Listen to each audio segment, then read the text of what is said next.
Son ya las 8:43 de la mañana. Vamos a empezar ya con el análisis y nos acompaña el doctor Mauricio Alarcón, director de Fundación Ciudadanía y Desarrollo. Qué gusto tenerlo en los micrófonos de WQ Noticias. Doctor, bienvenido. Buen día, Liz. Un gusto saludarte a la distancia y pues aquí siempre a la orden para hablar contigo y con nuestra audiencia. El gusto es nuestro de poder escuchar su análisis respecto a lo que fue ayer este debate, ¿no? Teníamos mucha expectativa y estoy segurísima que el arranque al menos va a marcar un nivel de sintonía mayor que lo que tuvo el primer debate, ¿no? Correspondiente a esa primera vuelta electoral. ¿Y cuál es su balance? Porque, claro, hubo cambios de forma. Ya eso estaba previsto, pero ¿usted cree que también hubo cambios de fondo, que el hecho de que cada candidato tuviera más tiempo para responder cada pregunta permitió profundizar y pasar del qué al cómo, por ejemplo? Creo, Liz, que soy uno más de los decepcionados con el debate de la noche de ayer, que esperábamos respuestas mucho más enfocadas, profundas de los candidatos y no simplemente lo que vimos. Creo además que el factor tiempo, independientemente del número de minutos que se puso a disposición de los candidatos, resultó irrelevante. Mira que en preguntas que hubieran generado grandes oportunidades para que ellos se luzcan, quedaba el reloj corriendo en el segundo 25, en el segundo 20, y mira que en ese tiempo, aunque parezca mínimo, mucho se puede decir respecto de cómo trabajar el problema de inseguridad o cómo generar condiciones para nuevas plazas de empleo en Ecuador. Así es que me sumo a esa lista de decepcionados y pues ninguno, creo, de los dos candidatos resultó ganador la jornada de ayer. ¿Quién triunfó? La moderadora, que en el último bloque supo poner el dedo en la llaga, abordar esos temas sensibles y darle al país, creo que un panorama mucho más allá de lo que estaba ya establecido y con forma respecto de que uno u otro candidato pueda hacer o ejecutar al momento de estar en el poder. Claro, y Ruth tocó los temas que no estaban enmarcados en las preguntas, ¿no? Dentro de los 4 ejes temáticos. Y eso permitió aportar en ese debate, ¿no? Con estas otras aristas que quedaban sueltas. Pero ahora con lo que usted acaba de mencionar, que quedaban incluso minutos sueltos, eso evidenció una limitación por parte de la preparación de cada uno de los candidatos. Muchos decían en X, que fue la red social quizás más utilizada para el comentario durante el debate, no se diga desde el post-debate, que lo que se sentía era que estaban muy enmarcados en el que cometa menos errores es el ganador. Entonces no se salían de un libreto a lo mejor. Y eso es durísimo. Imagínate que un país que demandaba profundidad, como tú lo dijiste hace un momento, Liz, el cómo se lo va a hacer una vez que se Claro. llegue al poder, haber visto personas que prácticamente seguían un guión preestablecido, y me refiero no a los bloques, a los ejes y a las preguntas, sino a los textos que tenían enfrente, acartonados, muy, muy rígidos, con un lenguaje corporal bastante malo, diría yo, y sobre todo, como mencionaba, con cuestiones pendientes, ¿no?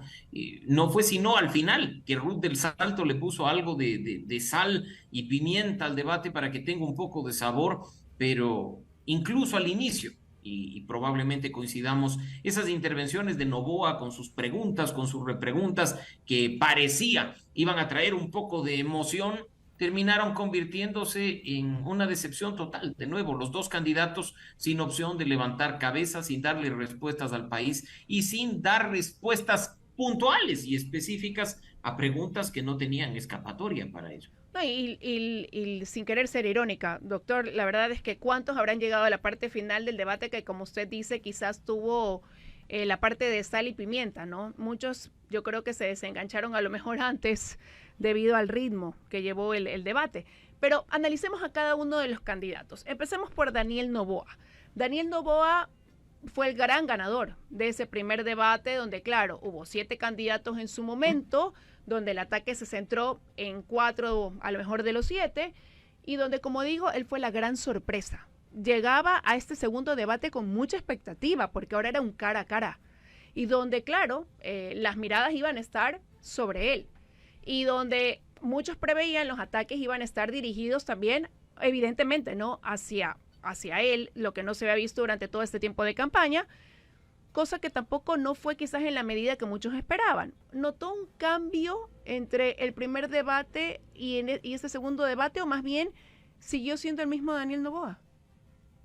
Yo creo que es el mismo Daniel Noboa y empecemos por esto último, Liz. Yo no vi cambios en Daniel Noboa, no vi mayores emociones, simplemente en el debate de primera vuelta, con 7 candidatos, donde uno se convirtió en el hazme reír y donde los otros no supieron hilar ideas, se captó el voto de los indecisos como una esperanza de ver algo distinto, una nueva propuesta, una nueva forma de hacer política sin ataques, sin confrontaciones, sin caer en polarización. Esa habilidad te sirve en una primera vuelta, pero para la segunda no termina de convencer. Al menos te diría como aspecto positivo que nos queda de conclusión que Daniel Noboa ha sido auténtico, ha sido una persona que se ha mostrado tal como es, con su rigidez, con su cuestión de no ser muy elocuente ni de tener emociones en vivo frente a una cámara, pero al país le queda debiendo en cuanto a, como digo, el contenido de las propuestas. Incluso en aquellas preguntas que resultaban sensibles,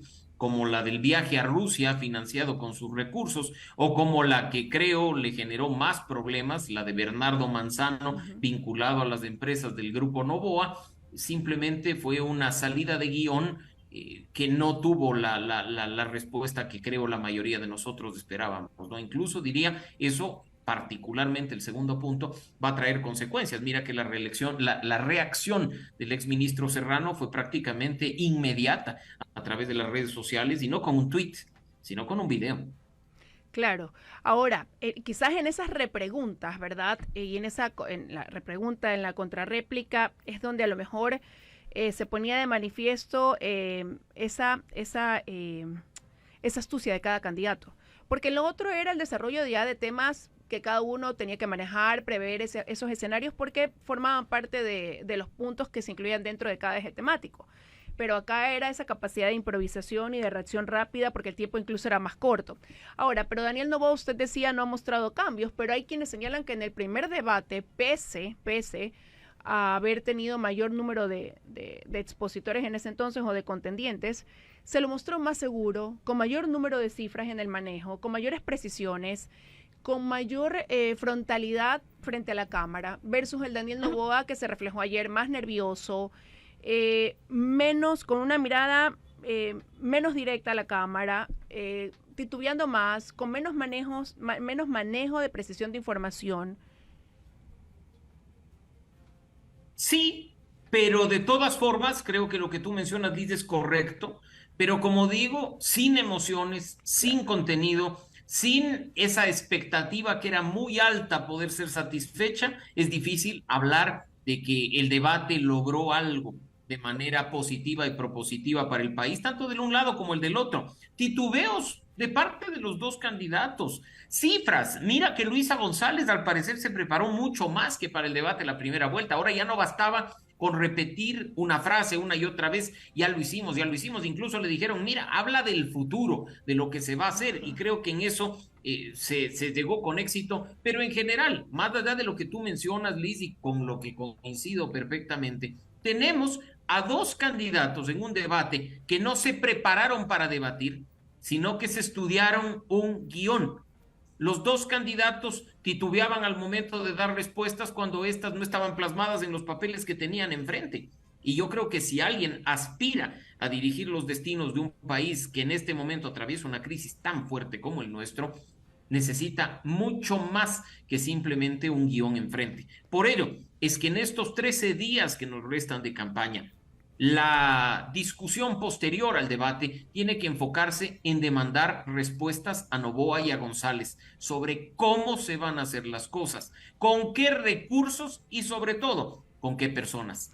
Quiero... Mira lo que sucedió con el tema de la dolarización y con Ajá. esto termino, Liz, y disculpas que te robe un minuto más, pero creo que pocos cayeron en cuenta de la repregunta de la señora González y los términos en los que se refirió al señor Novoa cuando le dice, ¿usted también Viajó a va Rusia, a desdolarizar?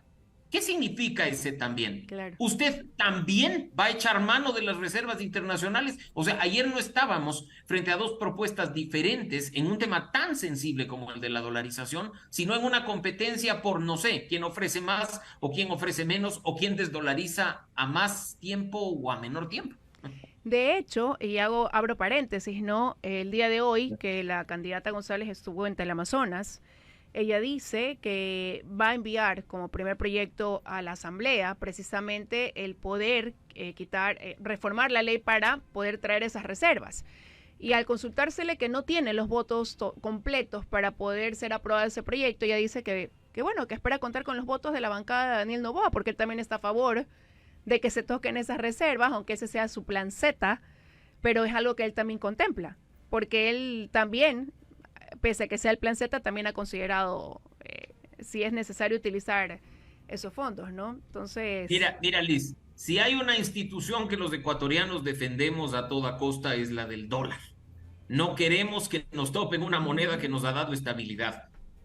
Si no somos en este momento una Argentina con inflación brutal o una Venezuela que sigue eliminando ceros a diestra y siniestra, es porque tenemos una moneda de la cual no dependemos de manera directa. No es que el Banco Central prende las maquinitas de imprime dólares y eso es una gran ventaja. Los ecuatorianos lo tenemos claro. Echar mano de las reservas, en el un caso puede ser el plan A, en el otro el plan Z, pero está la opción. Hablar incluso de cuestiones que podrían poner en riesgo la dolarización, a mí me queda claro de un lado y del otro. Pero, por ejemplo, sería bueno que en línea lo que implica mantener la dolarización, tanto Noboa como González nos digan quiénes van a ser sus ministros de Economía y Finanzas. Ajá. No vaya a ser que en el un caso nos pongan una persona de las que ya sabemos nombres, méritos y trayectoria, están a favor de la desdolarización y que incluso hacen vivas y bravos al Grupo de Puebla con sus declaraciones del fin de semana, y del otro más bien nos planteen un economista serio, formado, puntual, que quiera mantener, a pesar de los dichos del candidato presidencial, este régimen monetario. Ahora, usted mencionaba también el tema de Luisa González, ¿no? Ya ella dejó ya lo hicimos. Esa frase que trató de posicionar en el primer debate. Se vio para muchos una preparación mayor. Se mencionó que había viajado a México una semana antes de este debate. ¿Se reflejó eso el día de ayer? ¿Se notó un cambio? Usted decía ahí habla para el futuro, pero se pudo ver sí una gran diferencia, pudiéramos decir, entre un debate y el otro en cuanto a ella. Creo que sí, creo que sí. Creo que Luisa se preparó para no ser lo de la primera vuelta. Mejoró sustancialmente respecto de la primera vuelta y más allá de que sus mensajes hayan sido vacíos, fueron comunicados de buena forma. Lenguaje no solo verbal, sino también corporal y no verbal se hicieron presentes la noche de ayer. Ya no hubo esa repetición, a pesar de los titubeos, de que trastabilló en más de una ocasión sobre ciertos temas. Respondió, aunque con evasivas, respondió, no echó mano de una frase cliché, así es que, claro, no le puedes exigir mucho a un alumno que no tiene muchas condiciones para dar lo mejor de sí, pero sin duda es muchísimo mejor su actuación que la que vimos en el debate de primera vuelta. Pero, Claro, y Liz, tú debes haber visto que en la rueda de prensa posterior él argumentó que su mejora se debía a que esta vez la entrevistadora no la había interrumpido. ahora, pero ¿cuánta gente se queda quizás, doctor, con la seguridad que puede reflejar un candidato al momento de dar un mensaje más allá de lo que esté diciendo? ¿Y cuánta gente se puede quedar con el análisis de lo que está diciendo, de ese contenido? Si realmente me está diciendo pura demagogia, puro bla, bla, bla, o me está diciendo la verdad. O sea, ahí lo importante, ¿no? ¿Con qué se queda ese televidente, ese radioescucha, bueno, el día de ayer, quienes escuchaban y veían, ¿no? Con eso, con quien te mira, con quien te lo dice seguro, más allá de, como digo, lo que me esté contando, o realmente cuántos analizan lo que cada uno me dijo. Creo que nuestro electorado, conforme ve la realidad y lo que está sucediendo, madura mucho, Liz.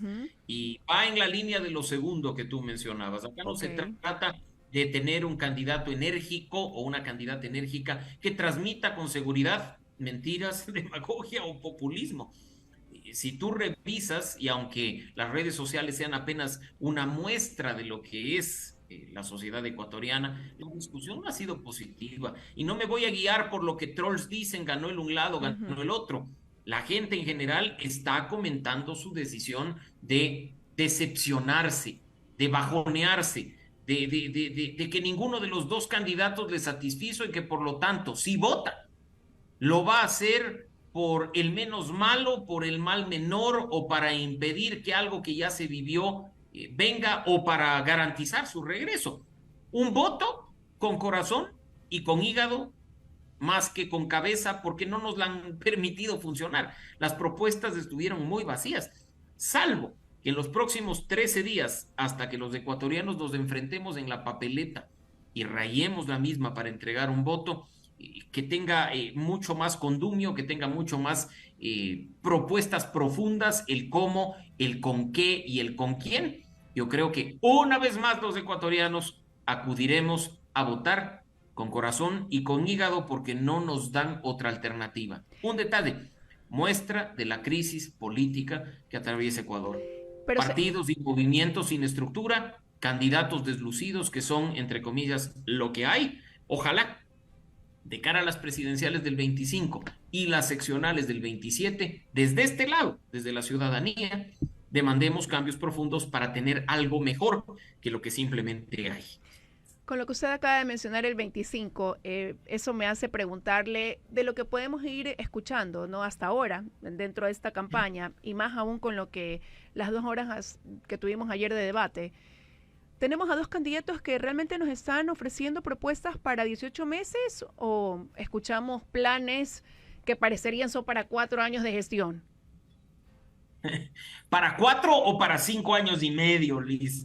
Porque algunas cosas que están en los planes de gobierno que los candidatos inscribieron ante el Consejo Nacional Electoral y que han venido repitiendo durante las últimas semanas, ni siquiera podrán ejecutarse durante un cuatrienio completo. Así es que aunque no lo mencionen de manera directa, hay que prestarle mucha atención a quien llegue a la presidencia de la República, porque podría en muy pocos meses convertirse en candidato. El proceso electoral de 2025 arranca en febrero de 2024 y un presidente candidato probablemente se desconcentre de aquello que el gobierno demanda y se dedique simplemente a captar votos. En eso hay que estar atentos, hay que exigir, hay que pedirles ya en el poder que ejecuten lo que puedan ejecutar de sus promesas, porque 18 meses no son pretexto para decir, uy, tiempo insuficiente para hacer lo que les prometí, de ninguna forma. Y con esto, a diferencia del primer debate, claro, hubo condiciones que también influyeron en ese primer debate, más allá de la cantidad o de participantes o de la forma, sino hechos que se dieron en el país que de una u otra manera incidieron. Este de aquí, ¿usted cree que va a tener incidencia en ese casi 40% de electores que estaban indecisos en a quién le van a dar su voto? ¿Cree que eso lo vamos a ver en lo que reflejen las encuestas esta semana? ¿Va a haber una diferencia en ese 10 puntos de ventaja que hoy tiene un candidato sobre el otro? Debo decirte, Liz, que no confío en las encuestadoras que hablan de un nivel de indecisión superior al 35%. Ujú. Yo me guío por los datos de aquellas encuestadoras que en la primera vuelta nos venían diciendo lo que iba a ocurrir y tuvieron una acertada presentación de datos respecto de lo que ocurrió finalmente con el voto de los ecuatorianos. En ese sentido, los indecisos están entre el 12 y el 15%. Y si vamos a decir que en función del debate ellos tomaron una decisión, te aseguro que no será ni por Novoa ni por González, sino por el voto nulo frente a la honda decepción que causó lo sucedido la noche de ayer. No creo además que habiendo, según esas encuestadoras, entre 8 y 10 puntos de diferencia entre uno y otro candidato, las cosas hagan que se incline la balanza en el sentido contrario. Hay que esperar, porque ya vimos que en política, incluso con 13 días por delante, todo es posible, pero bajo la lógica y el sentido común de lo que ha sucedido tradicionalmente y lo que estamos viendo que pasa en las últimas horas, veo en definitiva que la suerte está echada. Bueno, veremos qué pasa, ¿no? Como usted dice, la verdad es que en el Ecuador también todo puede cambiar de un día al otro. Hay que ver qué rumbo comienzan a tomar las cosas. Durante esta segunda vuelta electoral, muchos sienten que ha venido manteniendo una tónica que ha sido la constante. Con lo del debate de ayer no hubo un cambio en ese sentido. Vamos a ver qué pasa en estas dos últimas semanas, ¿no? Que quedan prácticamente de campaña. Quiero agradecerle, doctor Alarcón, que nos haya acompañado con su análisis esta mañana. Siempre un gusto, Liz. Muchas gracias por la invitación. Un saludo para ti, para nuestra audiencia. Igual para usted, un fuerte abrazo, que tenga un buen día. Son las 9:03 de la Gracias. mañana.